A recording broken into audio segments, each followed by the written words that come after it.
तो इस स्लाइड पर जो शीर्षक है वो है बाल विकास एवं शिक्षा शास्त्र CDP मनोवैज्ञानिक सिद्धांत। और इसके ठीक नीचे एक उप शीर्षक है UP TET exam oriented quick revision. और इसका विजुअल देखा आपने? अरे वही तो, इस स्लाइड पर जो विजुअल है ना, वो आज की पूरी चर्चा की एकदम नींव रख देता है। यहाँ एक सफेद स्टैंड के ऊपर दिमाग का एक मॉडल रखा हुआ है जो लकड़ी और अलग अलग रंगों के पजल के टुकड़ों से बना है। हाँ, पजल वाला दिमाग। ये देखकर ही समझ आ जाता है कि आज हम दिमाग की इन अलग अलग परतों को खोलने वाले हैं। ये चित्र बहुत कुछ कह रहा है। इंसानी सोच कोई एक ठोस चीज नहीं है। सही कहा। ये अलग अलग सिद्धांतों और अवस्थाओं का एक पजल है जो समय के साथ जुड़ता है। और इसी जुड़ने की प्रक्रिया को समझने के लिए ये बहुत जरूरी है कि हम देखें कि एक बच्चा सोचना कैसे शुरू करता है। और यही चीज हमें ले जाती है स्लाइड 2 पर। यहाँ जीन पियाजे की कॉग्निटिव डेवलपमेंट थ्योरी यानी संज्ञानात्मक विकास सिद्धांत की बात की गई है। स्लाइड पर सबसे ऊपर ही फोकस स्पष्ट है, बच्चा सोचता कैसे है, यानी थिंकिंग डेवलपमेंट। और इस स्लाइड में पियाजे ने सोचने की इस प्रक्रिया को 4 अवस्थाओं में बांटा है। हाँ, और मुझे तो ये देखकर थोड़ी हैरानी हो रही है कि जन्म से लेकर 2 साल तक के बच्चे के लिए भी एक अलग सोचने की स्टेज दी गई है। जी हाँ, और इस पहली स्टेज को नाम दिया गया है सेंसरी मोटर, जो 0 से 2 साल तक चलती है। इसमें लिखा है कि बच्चे सेंसेस और ऑब्जेक्ट परमानेंस के जरिए सीखते हैं। अच्छा, सेंसेस के जरिए? बिल्कुल। मतलब बच्चा दुनिया को अपने हाथों से छूकर, देखकर और सुनकर समझता है। अरे वाह, अब मैं स्लाइड के विजुअल को समझ पा रहा हूँ। यहाँ सीढ़ियों जैसे 4 ट्रांसपेरेंट और लकड़ी के प्लेटफॉर्म बने हैं जो ऊपर की तरफ जा रहे हैं। और सबसे नीचे वाले प्लेटफॉर्म पर एक लकड़ी का हाथ बना है जिसके ऊपर एक आंख रखी हुई है ना? एकदम सटीक। हाँ, ये तो बिल्कुल सेंसरी मोटर स्टेज का ही रूप है, हाथ से छूना और आंख से देखना। ये विजुअल सच में बहुत विचारशील है। फिर जैसे जैसे बच्चा बड़ा होता है वो दूसरी सीढ़ी पर चढ़ता है। दूसरी स्टेज है प्री ऑपरेशनल, जो 2 से 7 साल तक होती है। इसके आगे 2 शब्द लिखे हैं, ईगोसेंट्रिज्म और सिंबल्स। ईगोसेंट्रिज्म मतलब इस उम्र में बच्चा हर चीज को अपने नजरिए से देखता है। उसे लगता है पूरी दुनिया उसी के इर्द गिर्द घूम रही है और वो प्रतीकों यानी सिंबल्स के माध्यम से चीजों को समझने लगता है। समझ गया। और फिर आती है तीसरी अवस्था, कॉन्क्रीट ऑपरेशनल, जो 7 से 11 साल तक की उम्र के लिए है। यहाँ पूरा फोकस लॉजिक और कॉन्जर्वेशन पे है। सीढ़ियों वाले विजुअल में इस तीसरी सीढ़ी पर एक तराजू रखा है और एक पजल का टुकड़ा है। तराजू शायद इसी लॉजिक और नाप तौल को दर्शा रहा है। आपने बिल्कुल सही जोड़ा। अब बच्चा तर्क लगाने लगा है और अंत में सबसे ऊपर वाली चौथी सीढ़ी पर एक पारदर्शी दिमाग रखा है जो फॉर्मल ऑपरेशनल अवस्था को दर्शाता है। ये 11 साल और उससे ऊपर के लिए है, जहां एब्स्ट्रैक्ट और हाइपोथेसिस अमूर्त सोच का विकास होता है। जी। अब बच्चा उन चीजों के बारे में भी सोच सकता है जो उसके सामने भौतिक रूप से मौजूद ही नहीं है। ये तो कमाल है। लेकिन यहाँ स्लाइड में कुछ की टर्म्स भी दिए गए हैं जिनमें मैं थोड़ा सा उलझ रहा हूँ। एक है असिमिलेशन, जिसका मतलब लिखा है पुरानी नॉलेज में नया जोड़ना, और दूसरा है एकोमोडेशन, जिसका मतलब है नई नॉलेज के हिसाब से बदलना। अगर मैं इसे अपनी भाषा में कहूँ तो क्या असिमिलेशन ऐसा है जैसे कंप्यूटर के एक फोल्डर में एक नई फाइल डाल देना? अरे ये एक बहुत ही अच्छा उदाहरण है। पुरानी जानकारी का फोल्डर आपके पास पहले से है, आपने बस एक नई जानकारी उसमें जोड़ दी। और अकोमोडेशन तब होगा जब मुझे पता चले कि नई फाइल का फॉर्मेट तो एकदम ही अलग है और मुझे अपना पूरा सॉफ्टवेयर ही अपडेट या बदलना पड़ेगा। बिल्कुल, एकदम सही। जब नई जानकारी पुरानी समझ से मेल नहीं खाती तो बच्चे को अपनी समझ को पूरी तरह से बदलना पड़ता है। यही अकोमोडेशन है। और देखिए, स्लाइड के नीचे एक एग्जाम ट्रिक भी दी गई है कि परीक्षा के लिए एज और स्टेज को मैच करना सीखें। तो चलिए हम भी खुद को टेस्ट करते हैं। आते हैं स्लाइड 3 पर। यहाँ एक प्रैक्टिस MCQ है। सवाल है, पियाजे के अनुसार कॉन्जर्वेशन या संरक्षण का कॉन्सेप्ट किस स्टेज में विकसित होता है? विकल्प हैं A sensorimotor stage, B pre operational stage, C concrete operational stage और D फॉर्मल ऑपरेशनल स्टेज। तो आप क्या गेस करेंगे? अगर मैं तुक्का लगाऊं तो शायद फॉर्मल होगा, क्योंकि संरक्षण बहुत जटिल चीज लगती है मुझे। यहाँ आपका तुक्का थोड़ा गलत हो गया। अरे हाँ, स्लाइड में हाईलाइट किया गया सही जवाब विकल्प सी है, कॉन्क्रीट ऑपरेशनल स्टेज। अगर हम इसके नीचे दिए गए एक्सप्लेनेशन बॉक्स को पढ़ें तो लिखा है कॉन्क्रीट ऑपरेशनल यानी 7 से 11 साल की अवस्था में बच्चा लॉजिकल थिंकिंग शुरू करता है और समझने लगता है कि शेप बदलने से क्वांटिटी यानी मात्रा नहीं बदलती है। ओह अच्छा, अब समझा। मतलब अगर मैं एक ग्लास का पानी एक चौड़े कटोरे में डाल दूं तो 7 से 11 साल का बच्चा ये तर्क या लॉजिक लगा लेगा कि पानी की मात्रा उतनी ही है, सिर्फ आकार बदला है। बिल्कुल, एकदम सही पकड़ा आपने। ये सच में दिलचस्प है। पियाजे का पूरा फोकस इस बात पर था कि बच्चा अंदर ही अंदर अपने दिमाग में कैसे लॉजिक बनाता है। लेकिन क्या कोई बच्चा एकदम अकेले एक खाली कमरे में सब कुछ सीख सकता है? ये एक बहुत ही बड़ा सवाल है और यही सवाल हमें सीधे स्लाइड 4 पर ले जाता है। लेव वाइगोत्स्की या लेव वाइगोत्स्की की सोशल डेवलपमेंट थ्योरी पियाजे के विचार को एकदम नई दिशा देती है। इस स्लाइड का फोकस देखिए, सीखना is equal to social interaction plus language. Vygotsky के अनुसार समाज से बातचीत और भाषा के बिना सीखना संभव ही नहीं है। अरे, ये तो पियाजे से एकदम विपरीत बात हो गई। पियाजे कह रहे थे कि उम्र के साथ सोच का विकास होता है और वाइगोत्स्की कह रहे हैं कि समाज और भाषा से सीखना होता है। और स्लाइड में एक बहुत ही महत्वपूर्ण बॉक्स है जिस पर ZPD लिखा है। इसकी परिभाषा है वो दायरा जहां बच्चा खुद काम नहीं कर सकता लेकिन किसी की हेल्प या सपोर्ट से कर सकता है। बिल्कुल, और इसी मदद को समझाने के लिए इसके बगल वाले बॉक्स में स्कैफोल्डिंग के बारे में लिखा है, टीचर, पेरेंट या पीयर्स द्वारा दिया गया टेम्पररी सपोर्ट। और पता है, इस स्लाइड का विजुअल इस थियरी की पूरी कहानी कह रहा है। हाँ, वो पुल वाला। हाँ, चित्र में एक खाई है जिसके ऊपर लकड़ी का एक अधूरा पुल बन रहा है। उस पुल पर एक व्यक्ति खड़ा है जो अपना हाथ आगे बढ़ा रहा है, जैसे वो किसी को मदद दे रहा हो। ये जो खाई और अधूरे पुल के बीच का अंतर है वो ZPD है, और जो हाथ बढ़ाया जा रहा है ना, वो स्कैफोल्डिंग है। अरे वाह, ये बहुत ही सटीक विश्लेषण है और इसीलिए स्लाइड के एक नोट में साफ लिखा है, टीचर का रोल ज्ञान के निर्माण में सबसे महत्वपूर्ण है। यहाँ श्रोताओं के लिए एक एग्जाम ट्रिक भी है। गाइडेंस, हेल्प या सोसाइटी शब्द हमेशा वाइगोत्स्की से जुड़े होते हैं। तो चलिए इसका भी एक सवाल देखते हैं स्लाइड 5 पर। हाँ। सवाल है, वाइगोत्स्की के अनुसार बच्चे के सीखने में बड़ों द्वारा दिए गए टेम्पररी सपोर्ट को क्या कहते हैं? और विकल्प हैं A assimilation, B scaffolding, C reinforcement और D egocentrism। तो जवाब क्या होगा?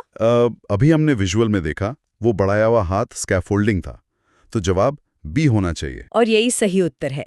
स्लाइड के एक्सप्लेनेशन में भी यही लिखा है, स्कैफोल्डिंग वो अस्थायी मदद या टेम्पररी सपोर्ट है जो एक अधिक जानकार व्यक्ति, जिसे MKO कहते हैं, उसके द्वारा बच्चे को दी जाती है। समझ गया। अब तक हमने देखा कि पियाजे सोच की बात करते हैं और वाइगोत्स्की समाज की। लेकिन क्या हो अगर इन दोनों को किनारे रखकर सिर्फ इस बात पर ध्यान दिया जाए कि हमें किसी काम के लिए क्या मिल रहा है? और ये सवाल हमें स्लाइड 6 पर ले जाता है, BF स्किनर की ऑपरेंट कंडीशनिंग की ओर। स्किनर का नजरिया बिल्कुल अलग है। स्लाइड का फोकस पढ़िए, behaviour is equal to reward and punishment. उनके अनुसार सारा खेल इस बात का है कि आपके किसी व्यवहार के बाद आपको क्या मिल रहा है। ये तो इंसानों को रोबोट या किसी ट्रेनिंग वाले जानवर जैसा बना देता है। इस स्लाइड में एक टेबल है जो पॉजिटिव और नेगेटिव रेनफोर्समेंट के बीच का अंतर बता रही है। पॉजिटिव रेनफोर्समेंट के नीचे लिखा है अच्छे बिहेवियर के लिए रिवॉर्ड देना, जैसे अगर होमवर्क किया तो चॉकलेट मिली, ये तो समझ आता है। हाँ। लेकिन नेगेटिव रेनफोर्समेंट के नीचे लिखा है अच्छे बिहेवियर के लिए प्रॉब्लम या तकलीफ हटाना। मैं थोड़ा भ्रमित हूं, क्या नेगेटिव का मतलब सजा नहीं है? ये मनोविज्ञान में सबसे ज्यादा कंफ्यूज करने वाली चीजों में से एक है। स्किनर की थ्योरी में रीइंफोर्समेंट या पुनर्बलन का हमेशा एक ही मतलब होता है, व्यवहार को बढ़ाना।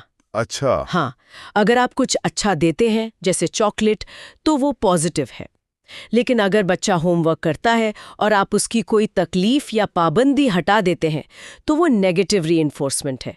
दोनों ही सूरतों में बच्चे का होमवर्क करने का व्यवहार बढ़ेगा ही। ये बहुत गहरी बात है। इसीलिए इस स्लाइड के नोट में लिखा है बिहेवियर बार बार रिपीट होता है अगर उसे रीइंफोर्समेंट मिले। और विजुअल भी बिल्कुल एक मशीन जैसा है। एक गियर बना है जिस पर बिहेवियर लिखा है, उसके ऊपर एक हरे रंग का रास्ता है जो पॉजिटिव रीइंफोर्समेंट है, जिसके आखिर में एक गिफ्ट बॉक्स है। और नीचे एक लाल रास्ता है जो नेगेटिव रीइंफोर्समेंट है, जो एक भारी वजन या वेट को उठाने वाली घिरनी से जुड़ा है, मतलब बोझ हटाना। बिल्कुल। और इसकी एग्जाम ट्रिक भी याद रखने वाली है। प्रश्न में कहीं भी रीइंफोर्समेंट या पुनर्बलन शब्द आए तो वो सीधे स्किनर की तरफ इशारा कर रहा है। तो चलिए स्लाइड 7 पर इसका प्रैक्टिस एमसीक्यू देखते हैं। एक छात्र को कक्षा में अच्छे अंक लाने पर साइकिल दी जाती है। ये क्या है? A positive reinforcement, B negative reinforcement, C classical conditioning या डी पनिशमेंट। ये तो बहुत सीधा है। कक्षा में अच्छे अंक लाना एक व्यवहार है और उसे बढ़ाने के लिए साइकिल यानी इनाम दी जा रही है, तो ये विकल्प ए पॉजिटिव रीइंफोर्समेंट है। स्लाइड का एक्सप्लेनेशन भी यही कहता है कि जब व्यवहार बढ़ाने के लिए कोई मनपसंद चीज दी जाती है तो वो सकारात्मक पुनर्बलन है। ठीक है, इनाम के लिए काम करना तो समझ आ गया, लेकिन कभी-कभी हम बिना सोचे समझे बस आदत के कारण प्रतिक्रिया देते हैं, जैसे नींबू देखते ही मुंह में पानी आ जाना। और ये चीज हमें स्लाइड 8 पर ले जाती है, इवान पावलोव की क्लासिकल कंडीशनिंग। पावलोव की थ्योरी पूरी तरह से स्टिमुलस रिस्पॉन्स कनेक्शन पर आधारित है।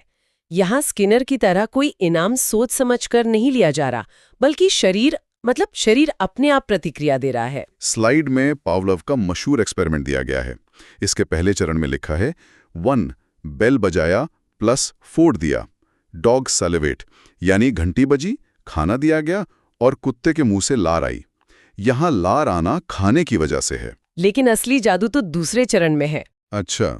हाँ, यहाँ लिखा है 2 बाद में सिर्फ बेल सैलिवेशन बिना खाने के, यानी कुत्ते के दिमाग ने घंटी की आवाज और खाने को एक साथ जोड़ लिया। अब सिर्फ घंटी बजने पर ही लार आ रही है, जबकि खाना है ही नहीं। कमाल है। इसलिए की कॉन्सेप्ट बॉक्स में लिखा है लर्निंग बाय एसोसिएशन, आदत और जुड़ाव से सीखना। इस स्लाइड का विजुअल भी बहुत कमाल का है। एक बड़ी सी पीतल की घंटी है जिसकी रस्सी एक पारदर्शी दिमाग से जुड़ी हुई है, और उस घंटी के ठीक नीचे एक कटोरी में पानी की एक बूंद गिर रही है। ये सीधा जुड़ाव दिखा रहा है कि कैसे दिमाग ने घंटी की आवाज को एक शारीरिक प्रतिक्रिया यानी लार से जोड़ लिया। और परीक्षा के नजरिए से इसकी एग्जाम ट्रिक बहुत आसान है। प्रश्न में बेल, डॉग या एसोसिएशन शब्द देखते ही समझ जाइए कि ये पावलोव की थ्योरी है। बिल्कुल। स्लाइड 9 का प्रैक्टिस एमसीक्यू भी इसी पर है। प्रश्न है, पावलोव के प्रयोग में बार बार घंटी यानी कि बेल बजने पर कुत्ते के मुंह से लार आना क्या कहलाता है? विकल्प हैं A unconditioned response, B operant conditioning, C conditioned response अनुकूलित अनुक्रिया या D insight learning.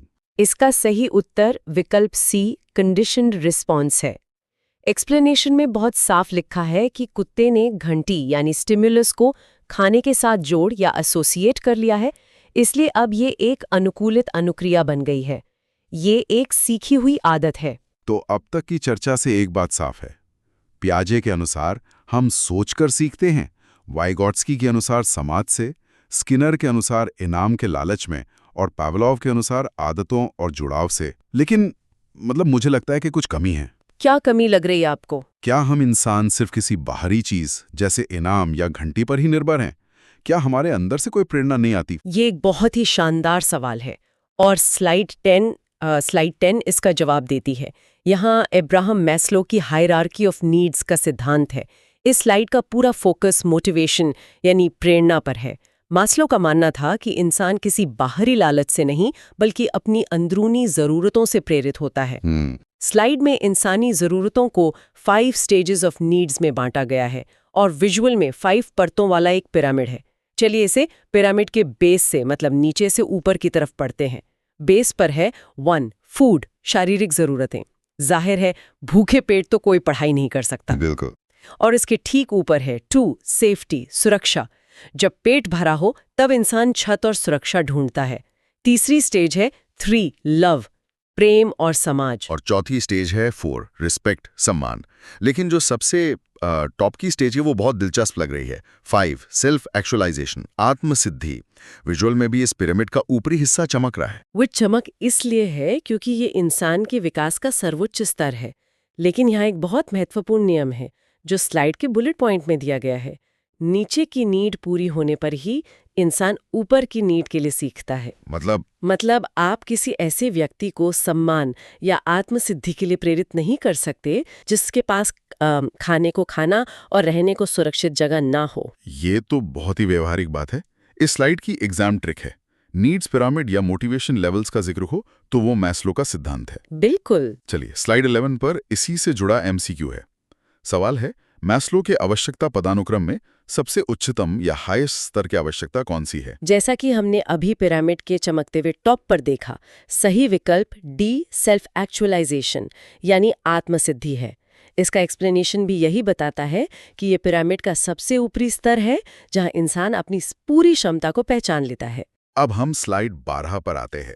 Albert Bandura की सोशल लर्निंग थियरी। अब तक हमने खुद से सोचना, समाज से मदद लेना, इनाम पाना और जरूरतें पूरी करना देखा, लेकिन बंडूरा कुछ और ही कह रहे हैं। स्लाइड का फोकस है लर्निंग बाय ऑब्जर्विंग अदर्स, यानी दूसरों को देखकर सीखना। बंडूरा मानते हैं कि सीखने के लिए ना तो किसी इनाम की जरूरत है, न ही किसी भारी तर्क की। इंसान और खासकर बच्चे बस दूसरों की नकल करते हैं। स्लाइड में इसके 2 कोर कॉन्सेप्ट्स दिए गए हैं, मॉडलिंग मतलब किसी को अपना आदर्श मानना, और इमिटेशन यानी उसकी नकल करना। और स्लाइड में एक फेमस एक्सपेरिमेंट का जिक्र है, बोबो डॉल एक्सपेरिमेंट। इसके आगे ब्रैकेट में लिखा है कि बच्चे आक्रामकता देखकर सीखते हैं। जी, इस प्रयोग में बच्चों ने वयस्कों को एक गुड़िया, जिसे बोबो डॉल करते हैं, उसे पीटते हुए देखा और जब बच्चों को गुड़िया दी गई तो उन्होंने भी बिना किसी इनाम या सजा के वही आक्रामक व्यवहार दोहराया। बाप रे, ये थोड़ा डरावना भी है और बहुत महत्वपूर्ण भी। इसी को स्लाइड का विजुअल दर्शा रहा है। एक तीर के साथ एक लक्ष्य या टारगेट बना है और उसके नीचे लकड़ी की एक बड़ी सी आंख है जो एक दिमाग को देख रही है। ये साफ तौर पर अवलोकन या देखकर सीखने का प्रतीक है। बिल्कुल, और इसकी एग्जाम ट्रिक भी यही है। ऑब्जर्वेशन, मॉडलिंग और बोबो डॉल शब्द बंडूरा की थ्योरी का हिस्सा हैं। तो स्लाइड 13 पर दिया गया प्रैक्टिस MCQ भी बिल्कुल इसी विचार पर आधारित है। बच्चे समाज में दूसरों के व्यवहार को देखकर और उसकी नकल करके सीखते हैं। यह सिद्धांत किसने दिया है? इसमें तो कोई शक ही नहीं है। इसका सही जवाब विकल्प A एल्बर्ट बंडूरा है। एक्सप्लेनेशन बॉक्स में लिखा है कि ये थ्योरी स्पष्ट करती है कि सीखना अवलोकन और अनुकरण पर आधारित है। तो हमने 6 अलग-अलग और बहुत ही शक्तिशाली मनोवैज्ञानिक सिद्धांतों को समझ लिया है। अब हम स्लाइड 14 पर आते हैं, जो हमारे श्रोताओं के लिए किसी खजाने से कम नहीं है। बिल्कुल। इसका शीर्षक है UPTET final super trick, 1 line memory matrix, direct PYQ matches. ये एक पूरी टेबल है। तो चलिए एक गेम खेलते हैं। मैं टेबल से मनोवैज्ञानिक का नाम लूंगा और आप बिना रुके उनका कीवर्ड बताएंगी। इससे हमारे सुनने वालों का एक जबरदस्त क्विक रिवीजन हो जाएगा। तैयार हैं? अरे, ये एक बहुत अच्छा तरीका है। मैं बिल्कुल तैयार हूँ। तो शुरू करते हैं। PG8 थिंकिंग, विचार प्रक्रिया, वाइगोत्स्की